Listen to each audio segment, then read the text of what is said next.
கேள்வி ஒன்றாக இருந்தாலும் பதில் எப்படியா இருக்கான், ஆளுக்கு ஏற்ற மாதிரி மாறுபடும். நேரில் வந்துட்டால் என்ன பண்ணிடலாம், எல்லா கேள்வியும் கேட்டு தெளிவாக. அதுக்கு தான் சத் சங்கம். என்னுடைய நோக்கம் எல்லாம் மனிதர்கள் எல்லாம் மகிழ்ச்சியாக இருக்கணும், அவ்வளோதான். தொட்ட குறை இட்டு குறை உங்களுக்கு என்ன தோணுது மகாலட்சுமிக்கு? தோணுது, ஆனால் சொல்லக்கூடாது.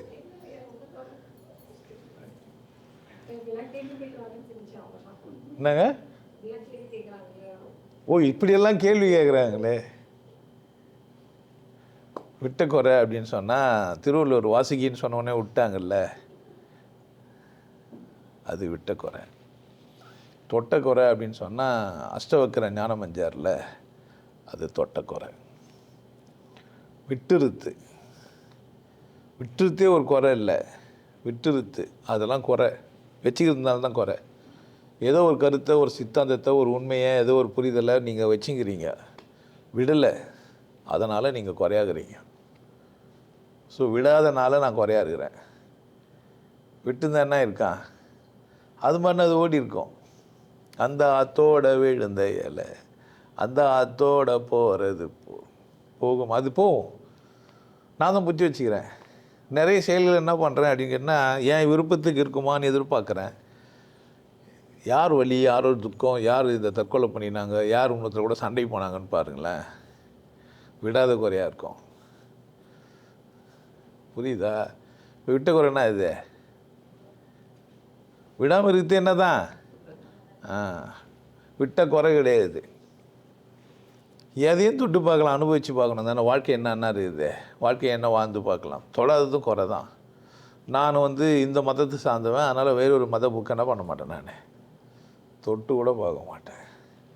ஆனால் நம்மால் பாட்டு பாடிக்கிறேன், தொட்டு பார்க்கவா மேலே நாட்டு நகரிக்கு தொட்டு பார்க்கவா, எல்லாம் பாட்டு கேட்குங்களா? கடவுள் படைத்த உலகம் இது, மனித சுகத்தை மறுப்பதில்லை. மனிதன் வாழத்துக்கு தைரியம் இல்லாதவன் விடவும் மாட்டான், தொடவும் மாட்டான். அதை விடாதவனும் குறையானவன் தான், தொடாதவனும் யார் தான், குறையானவன் தான். பொதுவாக விட்ட குறை தொட்ட குறைன்னா வேறு. போன ஜென்மத்தில் நான் ஏதோ ஒன்று பண்ணிட்டு வந்தேன், அங்கே அந்த அந்த விட்ட குறையை இப்போ என்ன பண்ணுகிறேன், கண்டினியூஷன் பண்ணுறேன். அப்போ ஏதோ ஒன்று தொட்டுட்ருப்பேன் போல், நான் செஞ்ச பாவம் அப்படியும் கூட அதுக்கு என்ன பண்ணிக்கலாம், சாய்ஸ் யுவர்ஸ். எப்படி சிந்திக்கிறோமோ அதை பொறுத்து ஞானமாகுது. விட்ட குறையை எப்படி எடுத்துக்கலாம்?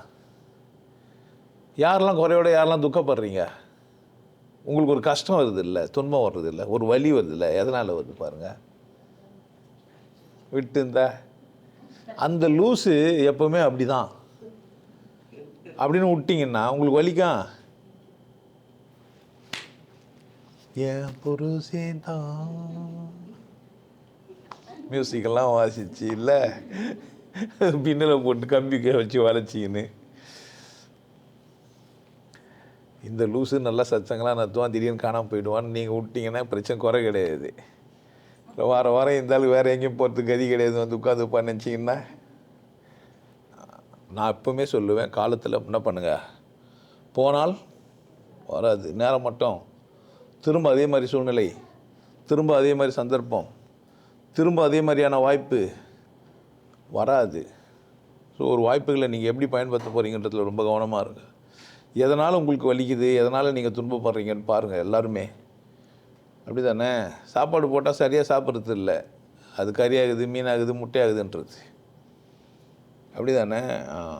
கடவுள் உங்களுக்கு சந்தர்ப்பம் கொடுத்து வச்சுக்கிறாரு, கொண்டாடுறதுக்கான சந்தர்ப்பம் தான் இங்கே இருக்குது.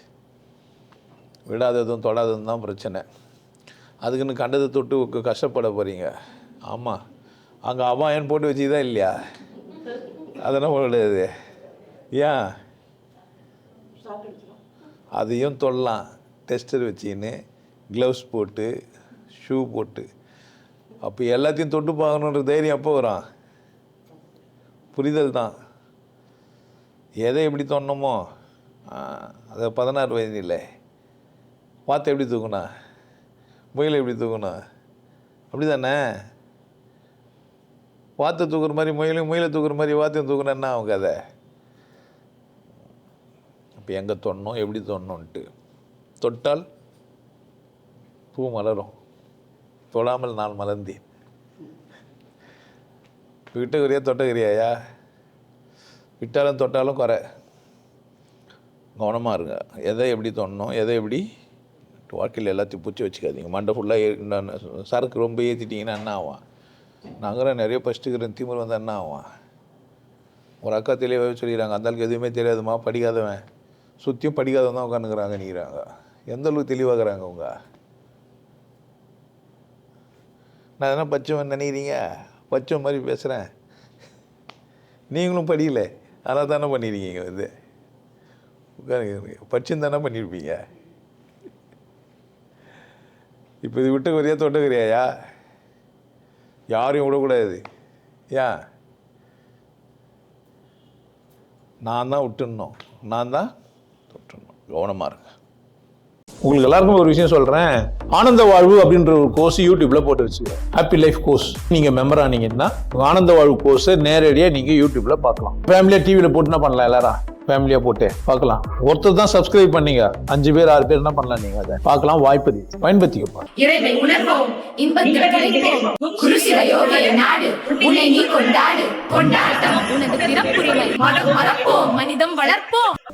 நல்லா இருங்க, சிறப்பாக இருங்க, கொண்டாட்டமாக இருங்க.